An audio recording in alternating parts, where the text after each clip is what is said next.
What were you asking him again? I was asking Elisha how he first were you surprised that I ran and why or why not? Um, I was a little bit of both. I wasn't surprised because I know how much we love the community and how much you want to make stuff better. So I wasn't surprised about that. I know that you want to improve education, values in the community. So I wasn't surprised about that, but I didn't know. What surprised me was how much commitment you had to make to running for office. And Yeah, and missing basketball practices and shuffling our schedules around. He was a little salty about that. But I am glad though that I saw you play one of your best games though. You know, so I think in exchange there will be times, some games that I'll miss. I hope to make more games that that you do well in though. But that's I guess what life is all about. If you're a close family, you make this stuff kind of work. You call and, hey, I can't do this, can you do that, so forth and so on, and you just roll with it. And and we've always said that we'll support you as long as we're sure that you're sure what you're doing, and that it's in the best interest of the family and the kids, and doing what's right for the community. Other than that, I mean, we're behind you. The time that you came out to collect signatures with me, what was that like? What did you think about that? It was kind of funny because I didn't know the process of doing it. I didn't know what it was gonna be like. So it was like an experience for me because I didn't know what it was like at all. So seeing that. So what was the worst part about it? Walking all that way. That's the worst part. A lot of walking. Yeah, a lot of walking. So what did you like about it? I like getting to see different people and hearing what everyone has to say. Like, it could change from door to door. Someone could be interested in politics and say, asking what his thoughts were, how is he going to make the community better, and someone could have just said, I'm not interested, I don't vote. So. Yeah, and that's the hard part. I'm glad you're getting to learn this at a young age, because a lot of kids your age wouldn't necessarily get that experience. So I'm glad you did get that experience. Let's talk about we talk about it personally, but the naysayers, we talk about it when you hear the gossiping, the political pundits, and what I wanted to get is a sense as to what you've instilled in Jared and I as to why we move past that, what people say about us. So the lesson that y'all try to teach us with, I think Dad, you mentioned it earlier, if you can expand on, you've always said we can do whatever we want to do as long as we're sure about it. How do we deal with the negative things that people will say about me and Jared? You don't tell Mama for one thing. Well, people are always going to say something negative, or whatever they're going to say whatever it is that they think, and they have a right to do that. But the main thing I've always tried to tell you is that, you do what's right for you and for the people that you're supporting, and doing the right thing, period. It doesn't matter what everybody else says about you. You know the truth. And once you know the truth, and other folks that know you also know that truth.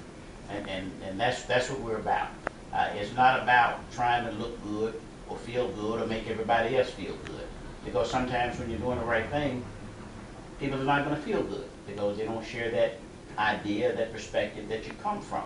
But at the same time, as long as you know that you're doing what's right for the people that you're representing and doing what's right for yourself, I've always said be honest with yourself. We don't like lies, so never come to me telling me a lie. If you do something, own up to it. That's just it. Because it's going to come out. It takes more energy to cover things up and to keep it quiet and to make other folks feel good about you, rather than just going ahead and doing what it is that you know that you have to do. I think that's something your dad has always said. I mean, even when I first met him, he just stood for that, and he stood for what he believed in, and just being straightforward about everything. And I think he really tried to just, in our daily life, instill that in you guys. And so that's the biggest thing. And for me, it's like with anything. You hear the negative stuff, but because I've been involved indirectly with politics and stuff like that, I understand more now how that's going to happen to everybody. It's going to happen to everybody. And the hard thing is, if you're the mother of a politician, you know, you want to get ugly when folks start talking about your kids and stuff, but at the same time, you got to put it in its proper perspective. It's politics, and people are going to say some things, so you move beyond it. You take a hit, and you keep on going. Now for Elisha, I think that if they start saying some negative stuff about his dad, that may be a whole other issue, because you will never hear somebody talking about your dad the way some folks might want to go there with it and stuff. So trying to get Elisha head wrapped around that might be a bit of a challenge. Yeah, that's true. That's true. I think one of the things that, and I think it ties into everything that Dad said, that I always like is when you and I are together, and you know, what my friends say about me to you. You know, it's something positive all the time. And the same thing happened to Jason and I when we were young.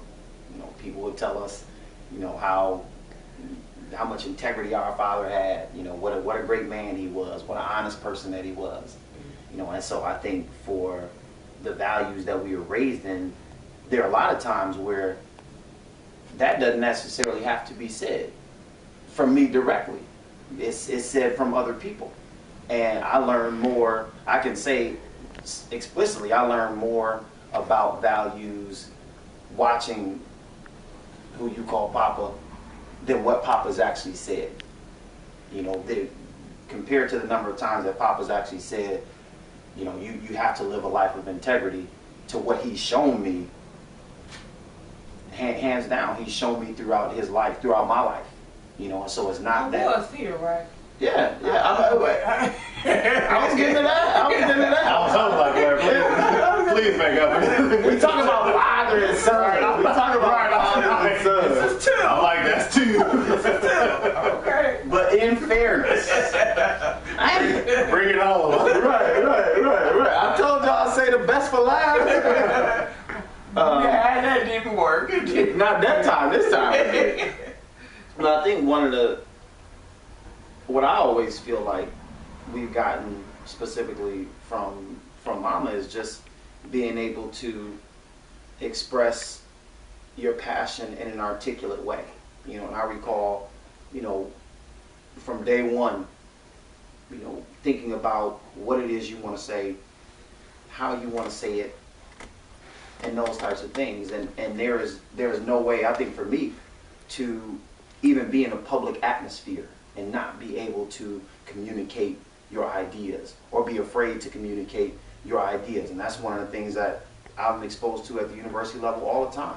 There are smart people, passionate people who never speak, who you won't hear from, who have good things to say, and will never say it.